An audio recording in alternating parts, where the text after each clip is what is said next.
네, 오늘은 일용할 양식을 주시옵소서라는 제목으로 하나님의 말씀 증거하도록 하겠습니다. 오늘 읽은 말씀 다 외우고 있는 굉장히 유명한 말씀이죠. 유초등부 아이들이 귀여운 목소리로 매주 외우는 말씀이에요. 제가 예전에 유초등부 맡았을 때 아이들이 그 귀여운 목소리로 또박또박 외우는 거 아시죠? 듣고 있는데 너무 귀엽고 가슴이 벅차더라고요. 애들이 가만히 있기만 해도 귀엽잖아요. 토실토실하고 동글동글하고 가만히 있으면 만지고 싶고 그런데 그 어린아이들이 작은 입술을 막 움직이면서 어떻게 외우는지 아시죠? 어른들은 막 하늘에 계신 우리 아버지 하는데 애들 딱 그럽니다. 하늘에 계신 우리 아버지여 이름이 거룩히 여김을 받으시오며 이렇게 다 하죠. 너무 귀여운 거예요. 당연히 저도 그런 귀여운 때가 있었습니다. 여러분들 인정하지 않을지 몰라도 저희 부모님이랑 제 아내는 저를 귀엽다고 해줘요. 네. 아무튼 아이들도 다 외우고 있는 주기도문이죠. 여러분 교회 생활 1년만 해도 다 아는 거예요. 주님이 가르쳐 주신 기도다 해서 주기도문. 너무나 익숙하고 쉽게 느껴지는데 사실 알고 보면 굉장히 심오한 기도라는 겁니다. 여기 나오는 말씀들 한 줄 한 줄로 설교 한 편이 나올 수가 있는 그 정도로 굉장히 밀도가 깊은 빡빡한 그런 깊은 말씀이라는 거예요. 그렇다고 해서 걱정하실 필요 없습니다. 제가 지금 주기도문 강해 설교하러 나온 건 아니니까. 오늘 제목처럼 일용할 양식을 주시오며 이 말씀으로 한번 생각해 보려고 합니다. 제가 설교를 쓰기 전에 늘 고민하는 게 있어요. 저만 고민하는 건 아니겠지만 제가 강해 설교를 담임 목사님처럼 쭉 해나가는 게 아니고 주제 설교를 하지 않습니까? 그러면 이제 뭘 할까 늘 고민이 되는 거예요. 그냥 제가 하고 싶은 거 할 때도 있습니다. 근데 이 시점에 교회에 필요한 말씀이 뭘까? 선교 시즌엔 선교 그런 전도 말씀을 전할 때도 있고 혹은 때를 따라서 하나님께서 주시는 말씀이 있을 때가 있어요. 막 굉장히 강하게 주셔서 이거 해야 될 것 같은데 아니면 성도들의 상황에 따라서 교회 상황에 따라서 내가 이거 해야 되겠다 싶은 말씀을 이제 전하거든요. 최근에는 제가 좀 고민이 많이 됐어요. 평소에 제가 자주 하던 말씀들 있지 않습니까? 진리에 대한 말씀, 방향성에 대한 말씀, 선악 판단에 대한 말씀, 소명에 대한 말씀, 맨날 뻔한 말씀 전하죠. 근데 이런 게 아니라 실질적인 필요를 위한 설교를 해야겠다. 그런 마음이 굉장히 강하게 드는 거예요. 제가 어느덧 세교회에 온 지 이제 3년이 다 돼갑니다. 꽉 차가죠. 처음에 올 때 누가 누군지도 몰랐어요. 하필 코로나 시작할 딱 그 시점에 제가 왔죠. 저도 여러분과 똑같이 들어갔다 왔습니다. 저는 은평구에 있던 시설 들어갔다 왔는데 똑같이 들어갔다 왔어요. 다른 사람들은 와서 서로 갔더니 홍대 세교에 딱 그 부스 있었잖아요. 여기 다 오세요 하는데 서로 막 알면서 걸렸어야 하는데 저는 막 혼자 뻘쭘하게 저 사람 여기 왜 와있지 이런 느낌으로 저도 똑같이 걸렸습니다. 근데 가서 이제 갔다 와서 교회에 나오잖아요. 이름도 모르고 얼굴도 몰라요. 그때 비대면이라 가지고 안 나오시니까 누가 누군지 알 수가 없는 거예요. 보통은 이제 들어보니까 같이 선교 가고 하면서 자연스럽게 익혀간다고 하는데 저는 2년 차가 됐는데도 잘 모르겠더라고요. 심지어 제가 유초등부 이제 그만둘 때 그제서야 얼굴 처음 본 애가 있습니다. 장아론이라고 막 맨날 까불면서 돌아다니는 애 있는데 제가 이제 그만두는 날 네가 아론이구나 그런 경우도 있었어요. 물론 제가 악하고 게을러서 신방을 제대로 못한 그게 아니고 이제 안 한 거죠.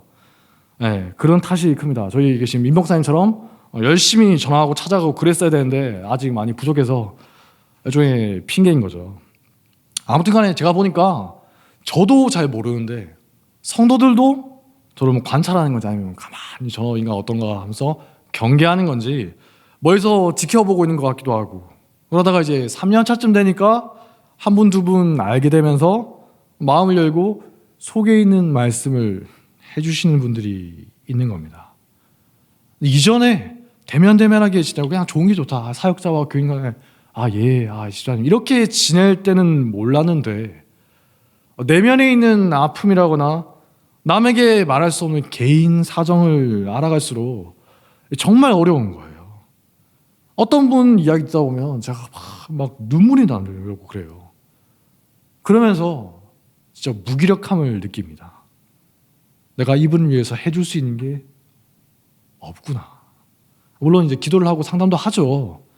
찾아가서 이야기도 하고 하긴 해요. 할 거 안 한다는 게 아니라. 근데 실질적으로 내가 이분에게 도와줄 수 있는 게 너무나 제한적이구나.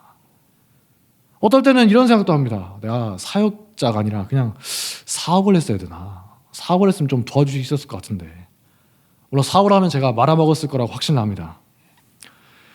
여러분들도 각자 친한 분들 깊은 사정을 알지 않습니까? 얼마나 눈물 나는 사정들이 많아요. 겉으로는 태연하게 있어요. 여기도 있을 겁니다. 다 아무 걱정 없는 것처럼 보여요. 속으로 들어가 보면 막 숨이 턱턱 막히는 그런 사연도 있다는 겁니다. 진짜 답이 없는 분도 있어요. 진짜 이거 수십 년째 얽힌 거라서 어떻게 풀어야 되나. 꼬이고 꼬여서 손 쓸 틈도 없어요. 모르는 게 약이라고.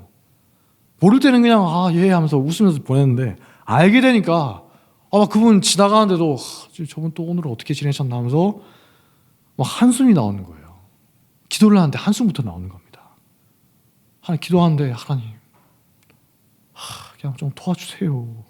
저거 좀 도와주세요 하면서 기도를 하는데 제가 멋지게 사역자답게 할렐루야 거룩하신 주여 하면서 막 이래 기도해야 할 것 같은데 그냥 한숨만 나오면서 그냥 도와달라는 말밖에 안 나오는 거예요. 하나님 좀 도와주세요. 불쌍하지도 않습니까? 도와달라고 기도하는 거예요. 근데 올해는 유독 그런 분들을 좀 만났던 것 같아요. 어떻게 보면 이전까지는 제가 그냥 설교자였지 목회자로 살지는 못했던 거죠. 목사가 성도들을 목양하는 자지 않습니까? 목양하는 목회자로 살고 있지는 못했던 겁니다. 근데 하나님이 이제 이런저런 경로로 만나게 해주시고 또 제가 이제 내가 이제 비로소 목사로 사는구나, 목회자로 사는구나 감사하고 또 보람을 느끼면서도 일종의 회의감을 느끼는 거예요. 그게 뭐냐? 지금 이렇게 힘들고 아프고 슬퍼하는 분들이 있는데 무슨 얼어 죽을 놈의 진리 설교냐? 무슨 놈의 소명에 대한 설교냐? 무슨 거창한 설교냐? 당연히 그런 설교도 해야죠. 해야 됩니다. 근데 제가 지금까지 너무나 성도들의 실생활과는 거리가 있는 그런 설교만 해온 게 아닌가. 이런 회의감이 자꾸만 드는 거예요. 그래서 고민을 많이 했습니다. 하나님, 갑자기 왜 그러세요? 갑자기 왜 이런 생각을 들게 하시는 겁니까? 왜 이런 분들을 만나서 기쁜 이야기를 듣게 하십니까? 왜 이분들의 이런 아픔을 제가 알게 하십니까? 정말 기초적인 것 때문에 의식주 같은 문제로 고민하는 분도 있고 직장 문제로 너무나 고통스러워하는 분도 있고 사업 때문에 진짜 너무 스트레스 받는 분도 있고 자녀 문제 아니면 가정의 문제나 교회의 문제 때문에 여러 문제 때문에 힘들어하는 성도들이 많이 있다는 거예요. 저는 그분들에 비하면 진짜 지금까지 별 고민 없이 해피하게 살아온 것 같습니다. 어디 가서 힘들었다고 명함도 못 내밀어요.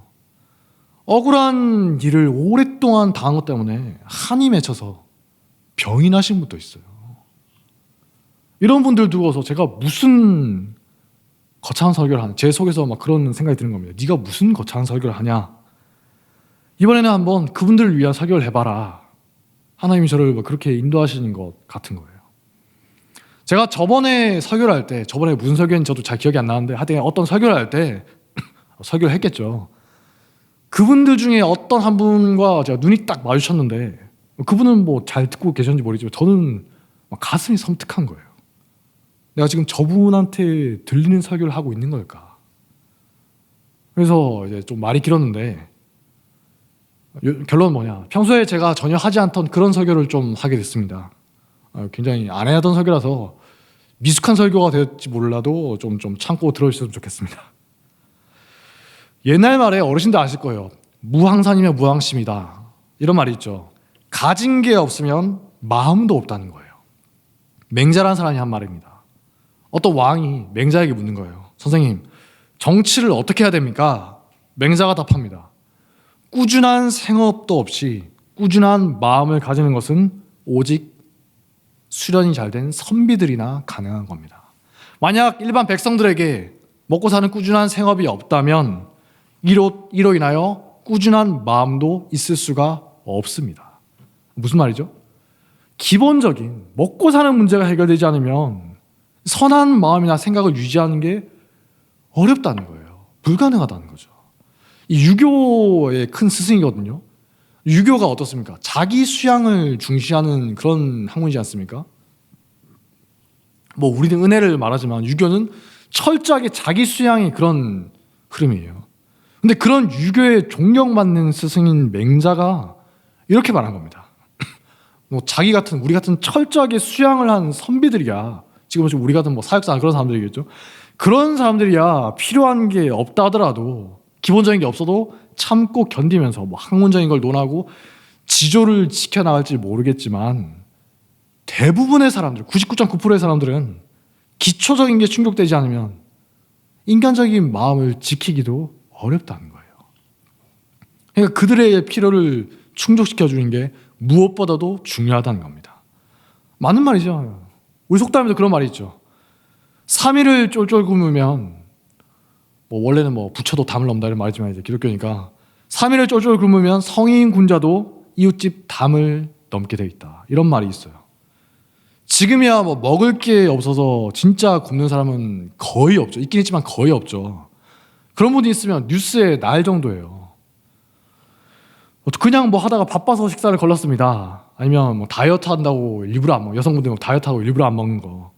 그런 거 제외하면 못 먹어서 굶는 경우는 거의 없지 않습니까? 그런데 진짜 먹을 것 때문에 고민이 되고 굶어보면 느낌이 다르다는 거예요. 실제로 그런 상황에 처한 어떤 분의 말을 들으면 지금 당장 배고픈 것도 힘들긴 한데 그것보다도 내일 혹은 다음 주, 다음 달은 어떻게 될까? 과연 내가 걱정 없이 살 수 있을까? 그 두려움이 너무나 크다는 거예요. 정신적으로 너무나 그게 고통스럽다는 겁니다. 제가 예전에 군대에 있을 때 일주일짜리 야유를 할 때 그런 분들에 비할 바는 아니지만 약간 비슷한 경험을 한 적이 있어요. 이제 전술훈련하면 일주일, 2주 동안 밖에서 지내거든요. 텐트 치고 자는데 그때 밖에서 먹고 자고 다 해결해야 되는데 한 번은 우리 위에 계신 이놈의 대대장님이 이제 무슨 전쟁왕인지 전쟁 중에는 돌발 상황이 발생해서 식사를 못할 수도 있다 이러면서 밥을 안 보내는 거예요. 아니 진짜 저희가 그때 아침 먹고 점심도 대충 먹고 막 몇 시간 동안 무거운 그 군장 짊어지고 산을 막 올라가서 막 삽으로 사물을 파고 막 작업하고 다들 헥헥거리면 지쳤거든요. 얼마나 배고프겠어요. 노가다 했다 생각하세요. 이제 저녁 좀 먹고 좀 쉴 수 있겠나 했는데 밥이 안 오는 거예요. 왜 오는지도 몰라요. 대대장이 무슨 소리 했는지 우리 같은 말단 병사가 어떻게 알겠어요. 밥이 안 오니까 다들 미치려고 하는 겁니다. 6시나 아니면 7시쯤에 늦어도 와야 되는데 밤 10시가 넘어도 안 와요. 왜 안 오는지도 몰라요. 진짜 눈이 돌아갈 너무 배가 고프니까 눈 돌아갈 것 같다 이런 말이 있죠. 지금까지도 그때 배고팠던 게 기억이 나요. 생생하게. 어떤 시골에서 왔던 어떤 사람은 배가 고프니까 막 나무 아래 더덕 해가지고 그거 먹고 그러고 있더라고요. 저는 도시 남자니까 그런 거 못했는데 나중에 10시가 넘어서 11시쯤인가 그때야 밥이 오고 나서 우리가 막 물었겠죠. 취사병한테 막 욕을 하면서 왜 안 왔냐 하니까 취사병도 자기는 오고 싶었는데 대장이 못 가게 했다. 이러니까 우리가 막 욕을 하는데 물론 이제 전투 상황에는 그럴 수가 있죠. 정말 좋은 훈련이 됐습니다. 와, 근데 그때 제가 약간 느꼈어요. 진짜 배고픔이 뭔가. 그냥 일상 중에 우리가 좀 배고프다 이런 게 아니라 지금도 배가 고파서 눈이 돌아갈 지경인데 언제 먹을 수 있을지 모른다. 공포감이 머릿속을 꽉 누르는 거예요. 진짜 막 탈영하고 싶더라고요. 그때. 진짜 먹을 게 없어서 고민하는 그런 분과는 제가 비교할 수가 없겠죠. 아무리 그때 배가 고팠다 하더라도. 그 배고픔과 공포감이란 게 얼마나 크냐는 거예요. 이런 분들 앞에서 소명이 어떻고 진리가 어떻고 들리겠습니까? 제가 배고픔이란 예를 들어서 그렇지 여러분들이 성도들이 일상에서 뼈저리게 겪어야 되는 많은 어려움들 그거 생각하시면 돼요. 누구에게도 말 못하는 그런 어려움들 막 가슴을 치고 한이 되는 기도 제목들이 있죠. 생각만 해도 머리가 아파요. 없으면 행복한 인생입니다. 그렇게 고민하는 분들이 있어요. 이런 상황 속에서 막 숨이 막히는 그런 사람들이 있는데 그런 분들 앞에 가가지고 하나님의 거룩하심이 어떻고 진리가 어떻고 소명이 어떻고 다 배부른 소리죠. 지금 당장 아파 죽겠고 배고파 죽겠고 힘들어 죽겠고 억울해 죽을 것 같은데 그런 사람들에게 당장 필요한 게 있다는 겁니다. 오늘 함께 읽은 말씀 중에서 오늘 일용할 양식을 주옵소서, 바로 그걸 말하는 겁니다. 예수님 말씀을 듣고 있었던 당시의 그 팔레스타인 민중들, 우리랑 달라요. 그 사람들 중에 대부분이 어떤 사람이냐, 당장 내일 먹을 것 때문에 걱정해야 되는 사람들입니다. 그 품삯 1데나리온 받던 예수님 비유 있죠. 그때 품삯 못 받을까 봐 걱정하던 사람들이 그 사람들이에요. 일 못하면 그 다음날 가족들이 쫄쫄 굶어야 되는 겁니다. 내일 일을 걱정하지 말라. 무엇을 먹을까 무엇을 마실까 염려하지 말라. 우리 막 그럴듯하게 그렇죠 이러지 않습니까? 근데 그 사람들에게는 진짜 뼈가 저리게 와닿는 그런 말씀이라는 거예요. 물론 우리들에게도 주신 말씀이지만 1차적으로 예수님 당시에 가난한 민중들에게 주어진 말씀이라는 겁니다. 그 사람들이 그 예수님 말씀 들을 때 과연 무슨 생각을 하면서 들었을까? 그러니까 오병이어 먹을 거 충족시켜줬는데 이 사람을 우리의 왕으로 삼아야겠다 그랬다는 거예요. 그 사람들이 이 말씀 들을 때 무슨 생각하며 들었겠어요? 그 사람들에게 절실한 거, 당장에 먹을 거, 내일 먹을 빵, 병으로부터 낫는 거, 그때 무슨 의사가 있고 그랬겠어요? 병원도 제대로 없죠. 병으로부터 낫는 거, 일상의 고난과 핍박과 고통으로부터 해방되는 거예요. 사는 게 너무나 힘들고 고달파서 진짜 태어나서 그냥 죽지 못해 살아가는 그런 사람들 향해서 예수님이 오늘 말씀을 선포하신 겁니다. 너희는 이와 같이 기도하라.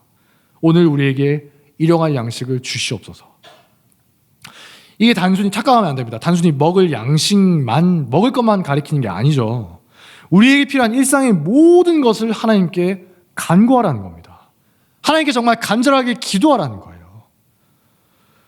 오늘날 우리 한국교회가 크게 착각하는 게 하나 있는데 그게 뭐냐, 특히 뭐 좀 배웠다는, 이제 머리에 먹물 좀 들었다는 사역자들이나 아니면 말씀 좀 듣고 책 좀 읽었다는 성도들 중에서 크게 착각하는 게 있는데 그게 뭐냐, 이렇게 일상의 필요를 위해서 간절하게 기도하고 부르짖어서 기도하는 거를, 그걸 간절하게 원하는 거를 우습게 여기고 천박하게 여기는 그런 흐름이 있다는 겁니다.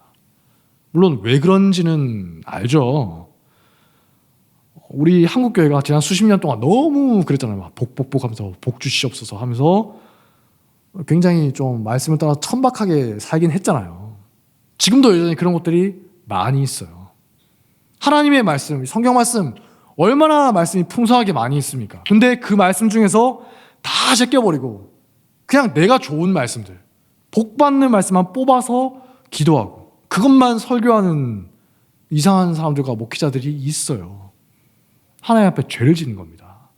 요한계시록 마지막 말씀 있죠. 이 진리의 말씀 가운데 마음대로 더하거나 빼지도 말라. 자기 마음대로 마음에 안 드는 말씀 빼버리는 겁니다. 근데 그게 너무 심하다 보니까 이제 극단으로 와가지고 그 복 받기 위해서 기도하는 거를, 그 간절한 마음을 우습게 여기는 분들이 있다는 거예요. 진짜 필요해가지고 너무나 간절해서 하나님께 부르짖어서 기도하는 건데, 일용할 양식 필요해서 기도하고 복과 치유를 위해서 기도하는데 그걸 천박하고 수준 낮게 여긴다는 겁니다. 뭐 저렇게 시끄럽게 기도해 하면서 무슨 그딴 기도를 하느냐, 아직도 그런 저급한 한심한 수준에 머물러 있느냐. 부끄럽지만 제가 예전에 그렇게 생각한 적이 많이 있었거든요. 어설프게 이제 뭐 좀 배웠다고 함부로 막 교인들을 수준 낮게 여기면서 교회를 함부로 비판하고 복 받기를 원하는 성도들의 마음을 너무 그렇게 복복하는 거 아니냐, 우습게 여기기도 하고, 신학생들 중에 상당히 많은 분들이 그렇게 교회에서 설교를 한다는 거예요. 그리고 그런 식의 설교를 듣거나 아니면 그런 식의 책을 읽은 분들이 머리만 커져가지고 간구하는 기도를 우습게 여긴다는 겁니다. 그런 분들 기도하는 거나 뭐 설교나 말을 들어보면 무슨 뭐 하늘에 계신 분들 같아요. 너무나 고상하게 말합니다. 하나님의 뜻이 이루어지게 하옵소서. 제 뜻과 상관없이 오직 거룩한 소명을 위해 살아가게 하옵소서. 예수님처럼 기도하는 거예요. 제가 예전에 좀 겉멋이 들어서 그렇게 기도했는데 정신 나간 거죠.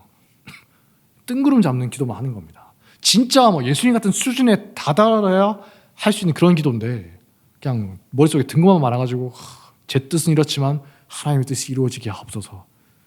진짜 그랬으면 어쩔 뻔했어요. 진짜. 예수님이 오늘 분명하게 말씀하십니다. 너희들의 일상의 필요를 위해서 기도를 해야 한다. 일용할 양식, 일상의 필요를 위해서 간구해야 된다. 주기도문을 보면 물론 맨 앞부분에는 하나님의 뜻이 이루어지길 원합니다. 뭐 거룩한 말씀이 나오죠. 주기도문의 앞뒤가 잘 보면 하나님의 뜻이 이루어지길 원합니다. 하나님의 영광을 위한 기도. 그게 앞뒤로 나와요. 근데 잘 보십시오. 하나님의 뜻이 하늘에서 이루어진 것 같이 땅에서도 이루어지리라 하고 한 후에 바로 무슨 기도가 나오죠? 오늘날 우리에게 일용할 양식을 주시옵고. 하나님이 아신다는 거예요. 이 땅을 살아가는 우리에게 필요한 것들, 물론 지나친 욕심이 아니라 우리 각자가 너무나 간절하게 필요한 것들을 위해서 간절하게 기도하라는 겁니다. 그게 우리를 향한 하나님의 기뻐하시는 뜻이라는 거예요. 마치 십계명에 나오듯이 앞부분에 하나님과 우리 사이의 관계에 대한 그런 말씀들이 나오다가 이제 그 다음에 이 땅을 살아가는 인간들에게 적용되는 말씀이 나오죠. 맨 처음 말씀이 뭐라고요? 우리의 간절한 필요를 위해서 기도를 하라는 겁니다. 이게 주기도문이에요. 그러니까 만약에 우리가 우리의 필요를 위한 기도를 하지 않고 있다면 하나님 괜찮아요. 저 필요 없어요. 이 말하면 됐죠. 그러고 있다면 하나님 보시기에 공허한 기도고 그럴듯하게 보이려는 기도고 겉멋든 헛바람만 든 그런 기도를 하고 있다는 겁니다. 가식이고 위선이죠. 기도를 하는데 하나님 보실 때 죄짓고 있는 거예요. 우리의 필요를 위해서 간절하게 기도하는 게 하나님의 뜻이라는 겁니다. 예수님의 이 말씀, 너희의 일용할 양식을 위하여 기도하라. 그 당시에 듣고 있었던 가난한 민중들의 정말 가슴을 뒤흔드는 그런 메시지지 않겠어요? 하나님이 우리의 기도를 들어주시는구나. 우리의 간절한 기도를 이루어 주시는구나. 하나님이신 예수님이 하라고 명령하신 거예요. 그런데 우리가 그런 기도를 천박하다고, 저급하다고, 수준 낮다고 깔볼 수 있겠습니까? 그거야말로 지독하게 교만한 인간인 거죠. 사업 때문에 스트레스를 너무 받아서, 스트레스가 만병의 근원이라고 하지 않습니까? 사업 때문에 스트레스를 너무 받아서 암이 생기는 분도 있어요. 그 제가 직접 봤습니다. 자다가도 갑자기 벌떡 깨는 거예요. 한참을 그것 때문에 근심 걱정하다가 겨우 잠을 자시는 거예요. 월급쟁이 생활만 한 분들은 사업하는 분들의 그 극한의 스트레스를 이해하기가 힘들 겁니다. 월급 받는 생활이 차라리 나을 수가 있어요. 혹은 직장에서 받는 스트레스 때문에 얼마나 스트레스 받았으면 몸이 아픈 거예요. 막 병에 걸린 분도 있어요. 가정의 문제 때문에 정신적으로 너무나 힘든 분들도 있다는 겁니다. 자녀 문제 때문에 어디 가서 말도 못하고 막 눈물이 멈출 날이 없는 분도 계시고, 신체적 문제나 혹은 정신적인 어려움 때문에 일상생활이 불가능한 분들도 있다는 거예요. 이런 분들이 뭘 해야 되냐는 겁니다. 이런저런 말을 하는 게 아니라 그냥 입 다물고 하나님께 간절하게 부르짖어서 기도해야 한다는 겁니다. 오늘 말씀, 약속의 말씀을 붙들고 정말 간절하게 기도해 보세요. 하나님, 저 좀 불쌍하게 여겨주십시오. 제가 지금 이러한 게 필요합니다. 제가 지금 이런 문제 때문에 너무나 힘듭니다. 뻔히 아시잖아요. 저 좀 도와주십시오. 피를 토하는 심정으로 간절하게 기도해 보시라는 거예요. 아니면 하박국처럼 따지셔도 좋아요. 하나님께 따지세요. 분명하게 약속하셨잖아요, 하나님. 근데 왜 이루어주지 않으십니까? 제가 약속 믿고 기도하고 있습니다. 이루어 주십시오. 하나님께 따지시라는 거예요. 제가 학부생 때 한국교회사 교수님께 들었던 굉장히 흥미로운 일화가 생각이 납니다. 지금으로부터 거의 한 15년 전에 있었던 일인데 지금도 제가 생생하게 기억이 나요. 굉장히 충격적이고 인상 깊은 이야기였습니다. 그 교수님이 소위 이제 운동권 출신이고 또 제가 있던 학교가 굉장히 좀 반골들이 많은 반역의 상들이 많은 그런 학교라 가지고 늘 교회에 비판적인 인간들이 많았어요. 분위기가 전반적으로 굉장히 비판적이고 조롱하고 손가락질하는 그런 분위기였습니다. 이제 좀 자기가 먹물임내하는 그런 사람들이 많았던지라 지적인 허영심이 굉장히 많았다는 거예요. 특히 그 중에서도 복받기를 위해서 성도들의 복받을 위해서 복을 위한 설교하는 목사님들한테 막 손가락질하고 조롱하는 게 당연시되던 그런 분위기였던 걸로 기억합니다. 그 중에서 대표적으로 제일 욕먹던 분이 누구일 것 같아요? 복하면 기억나시는 분 계시죠? 조용기 목사님입니다. 지금 소천하신 순복음교회 조용기 목사님, 그분이 제일 욕을 많이 먹었어요. 학생들도 막 우습게 보고 욕을 하는 거죠. 근데 한국교회사 교수님이 어느 날 이제 한국교회 문제점에 대해서 이제 이런저런 말씀하시다가 굉장히 특이한 말씀을 하시는 겁니다.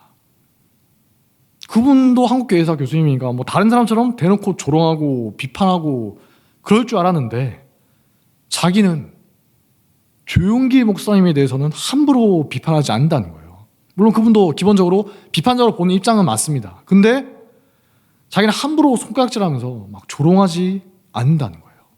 설사 비판을 하더라도 그분의 인생 맥락을 충분히 이해하고 나서 절제된 비판을 하겠다는 겁니다. 왜냐? 그분도 원래는 조롱하던 분이었는데 그분이 이제 양다리를 못 쓰는 장애인이었거든요. 근데 이제 젊었을 때 몸은 불편하지만 마음은 굉장히 뭔가 열정과 혈기가 있었던 분인 것 같습니다.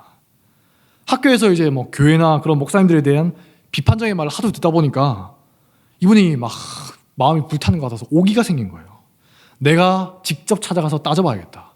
당신 왜 그러십니까? 정신 차리시오. 따지려 가는 거예요. 그래서 순복음교회 조용기 목사님을 찾아가서 인터뷰를 요청했다는 거예요. 직접 찾아가서 따지듯이 물은 거죠. 대체 왜 그런 설교를 하십니까?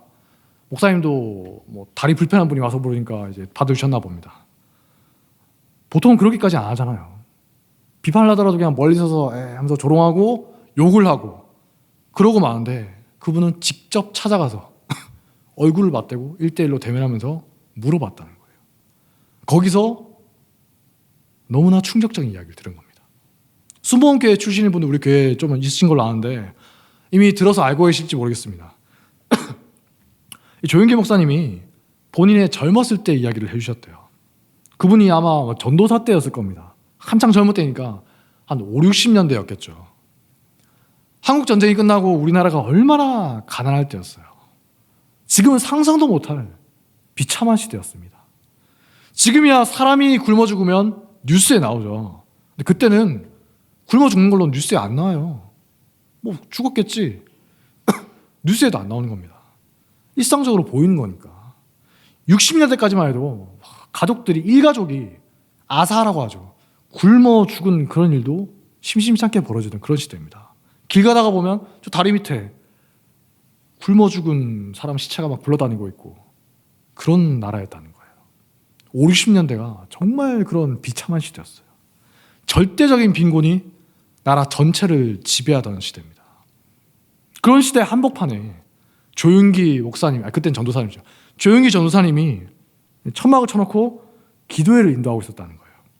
설교도 하고 있었겠죠. 지금 저처럼. 근데 그 자리에 있던 어떤 분이 그날 뭘 먹은 게 잘못됐는지 갑자기 막 토하기 시작하는 거예요. 한참 이렇게 설교하고 있는데 막 동광이제 갑자기 옆에 나와가지고 으악 하면서 다 토하는 겁니다. 토사물이 나오는 거죠. 얼마나 놀랐겠어요. 근데 그것보다 더 놀라운 일이 벌어지는 겁니다. 뭘까요? 그 토한 사람의 주변에 있던 사람들이 토한 걸 보고서 막 달려들어서 그거 주워 먹는 거예요. 그거라도 먹으려고. 얼마나 배가 고팠으면. 남이 토한 거라도 주워 먹으려고 다 달려들어가지고 설교 듣다가 다 달려들어 그거 허겁지겁 먹고 있는 거예요. 조용기 전도사님이 그거 지켜보면서 대체 이게 뭔가 싶어하는 겁니다. 눈앞에서 토한 걸 먹으려고 막 아기 다툼을 벌이는데 그 앞에서 하나님의 말씀이 어떻고 진리가 어떻고 너무나 한심하게 여겨졌다는 겁니다. 근데 그 자리에서 설교하던 거 싹 집어치우고 이렇게 선포하셨대요. 여러분, 지금부터 우리가 진짜 말씀대로 죽기 살기로 한번 기도해 봅시다. 하나님이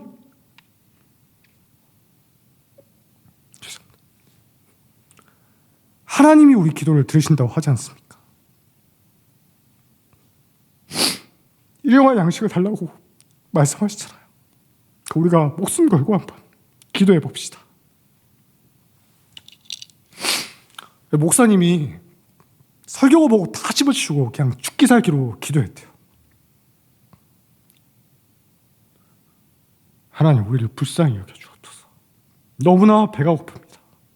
먹을 게 없습니다. 토한 걸 먹을 정도로 절박합니다. 일용할 양식을 주시옵소서. 피를 토한 심정으로 기도를 하는 겁니다. 진짜 기도하다가 죽겠다, 이런 심정으로. 근데 얼마 지나지가 않아서 미군에 있는 그 구호 문자가 온 거예요. 많이 온 건 아니고 약간 왔다는 겁니다. 뭐 미군이나 정부에 목사님 아는 사람이 있는 것도 아닌데 뜻밖의 그런 걸 받게 된 거죠. 기도한 사람들이 다 놀란 거예요. 목사님도 놀랐대요. 진짜 전도사님 말씀대로 기도했더니 하나님 우리를 보살펴 주시는구나. 말씀대로 일용할 양식에서 기도했더니 진짜 주시는구나. 야, 우리가 한 번 더 기도해보자. 또 열심히 기도하는 거예요. 그래도 또 얼마 지나지 않아서 약간 구호 물자가 오고, 또 기도했더니 구호 물자가 오고, 그걸로 먹고 살았다는 거예요. 조용기 목사님 평생의 목회 방향을 결정짓는 중요한 사건이었다는 겁니다.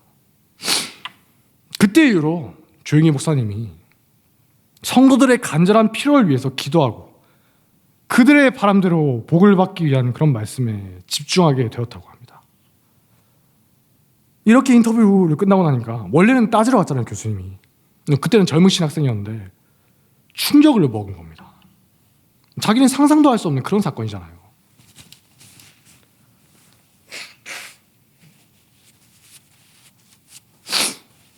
그런 사건을 통해서 성도들의 실제적인 필요와 너무나 간절하게 필요한 것을 위해서 내가 말씀을 전하고 기도해야겠다, 그 마음이 이해가 되었다는 거예요. 조용기 목사님이 그 목회적인 마음이 이해가 되니까 그 후로는 뭐 시대가 변했는데 아직도 그러십니까? 이제 비판하더라도 함부로 손가락질하거나 비판하거나 조롱하지를 못하게 되었다고 합니다. 제가 이제 20대 초반에 그 말 들으면서 너무나 저도 충격이었어요. 그때는 제가 뭐 아직 목사가 되겠다 이런 마음은 없던 때인데도 만약에 내가 그 자리에 있었다면 과연 어땠을까 생각해보니까 차마 그 간절한 성도들 앞에서, 배가 고파서 굶어 죽어가는 성도들 앞에서 뜬구름 잡는 소리 할 수가 없겠죠. 저도 아마 조용기 목사님처럼 했을 것 같아요. 하나님, 저희를 죽이시든지 일용할 양식을 주시든지 양자택일 하십시오. 사랑하는 여러분, 일용할 양식을, 일상의 간절한 필요를 위해서 기도하는 거 절대 부끄러운 거 아니에요. 잘못된 것도 아닙니다. 하나님이 기뻐하시는 뜻이에요. 절대 우습게 여기면 안 됩니다. 하나님은 주기도문을 통해서, 이 주기도문 중에서도 어때요? 우리 일상의 기도 중에서 제일 먼저 뭘 명령하셨다고요? 너희들의 일용할 양식을 위하여 기도해야 한다. 이 약속의 말씀 붙들고 간절하게 기도하셔야 됩니다. 하나님이 반드시 응답하실 겁니다. 응답하지 않으면 따지세요. 왜 응답하지 않으십니까? 왜 약속 안 지키십니까? 눈물로 간절하게 부르짖어서 기도하시라는 겁니다. 어떤 식으로든 반드시 응답하실 겁니다. 가끔 보면 제가 봐도 간절히 기도해야 되는데 안 하는 분들이 있어요. 사실 제가 예전에 좀 그랬는데 그게 교만이라는 거예요. 제발 부탁드립니다. 기도하세요. 간절하게 기도하세요. 약속의 말씀을 놓고 하나님이 저러다가 쟤 진짜 죽는 거 아니냐, 그럴 정도로 걱정하실 정도로 기도하시라는 겁니다. 수십 년 전에 조용기 전도사님과 성도들이 진짜 목숨 걸고 그 약속의 말씀 붙들고 기도했던 것처럼 하나님이 들어주시지 않으면 어때요? 그 사람들 다 굶어 죽었어요. 그런 간절함을 가지고 기도했던 것처럼 기도하십시오. 그게 그리스도인의 마땅한 자세입니다. 죄송합니다. 제가 이런 설교 한 번도 해본 적이 없어서 어떻게 하면 여러분이 복받도록 은혜 받도록 할 수 있는지 다른 목사님들 잘한다고 하는데 저는 들어본 적도 잘 없어서 잘 모르겠어요. 그냥 이 정도가 현재 제가 할 수 있는 최선의 설교입니다. 앞으로도 이렇게 설교할 수 있을지 모르겠지만 다음에는 하나님 은혜 주시면 더 잘할 수 있길 바라는 거죠. 부족한 설교지만 혹시 마음에 감동이 되신 분이 있으시다면 이 시간 이후로 부르짖어서 기도하시고 필요한 것을 주님께 받아내시고 주님이 주시는 위로를 받으시길 주님의 이름으로 간절히 축복합니다. 자리에 서라 하겠습니다. 나의 한숨을 바꾸셨네 찬양하겠습니다.